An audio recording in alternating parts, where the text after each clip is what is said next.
The Cruz campaign's senior communications advisor, Alice Stewart, joins us now from Columbia, South Carolina. Alice, thanks for being with us. We appreciate it. Let me ask you what the campaign has to say about the allegations that the other candidates have made, specifically Donald Trump and Marco Rubio, about Senator Cruz and lying.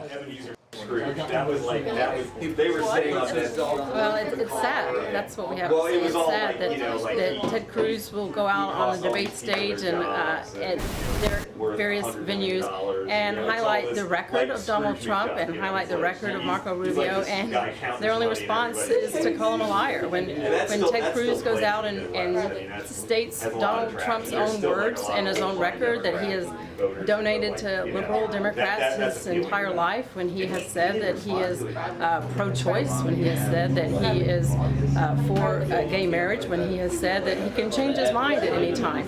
When Ted points that out, Donald's response, instead of actually addressing the issue, is to say you're a liar. That's sad. Talk about the issue. And also when we talk when it comes to Marco Rubio, and we're pointing out his support for amnesty and standing behind the Gang of Eight bill, and just pointing out his record. Why doesn't he answer the policy issue at hand instead of just attacking the messenger? I just think it's a sad way to run a campaign, and the fact that that's pretty much all they've been talking about this week is pretty desperate. When we've been out, we had a very solid speech just the other day in Charleston where we talked about the need to work on our economy, build jobs, and boost the economy in order to rebuild our military, in order to be the superpower that America once was, and also creating jobs. Those are the kind of things the people of South Carolina are interested in. That's what Ted has been talking about.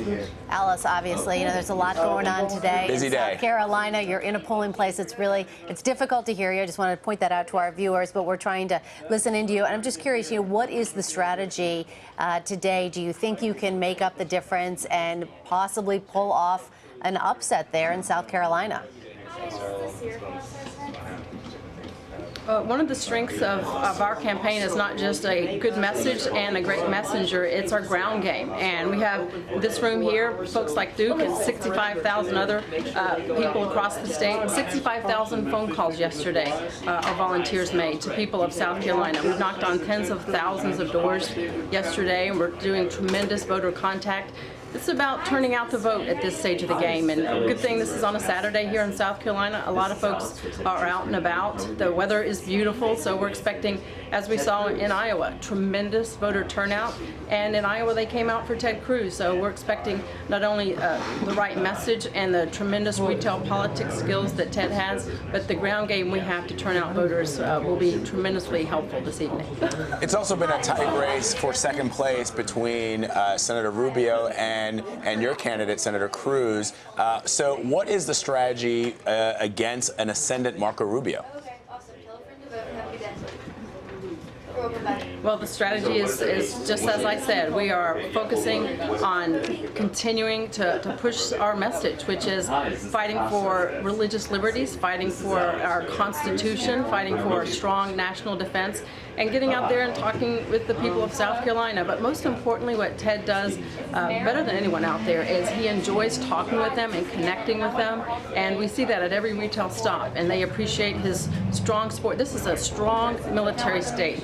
National security is a high priority for people here in the Palmetto State, and his speech the other day, as well as what he says continuously in terms of having a president that will call radical Islamic terrorism for what it is and outline a plan to eradicate ISIS and fight terrorism.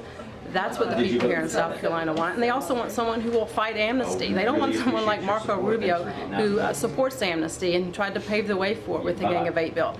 Ted Cruz fought vehemently against that in Washington, and that is what the people here in South Carolina want to hear, and that's going to be tremendously beneficial as we go head to head. But keep in mind, Marco Rubio has the endorsement of Governor Haley, Trey Gowdy, Tim Scott.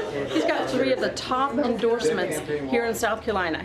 he should be blowing this away. He should definitely come in first place with those types of endorsements. And if he doesn't win in South Carolina, that's going to be a tremendous blow for him after doing so poorly in Iowa as well as New Hampshire. So with being propped up by those three key endorsers, it's a key to victory. And if he doesn't, it's a tremendous loss. Alice, before you go, Dr. Ben Carson went on Fox News this morning and said he and Ted Cruz essentially had some words over the controversy in Iowa. Can you tell us a little bit about what was discussed?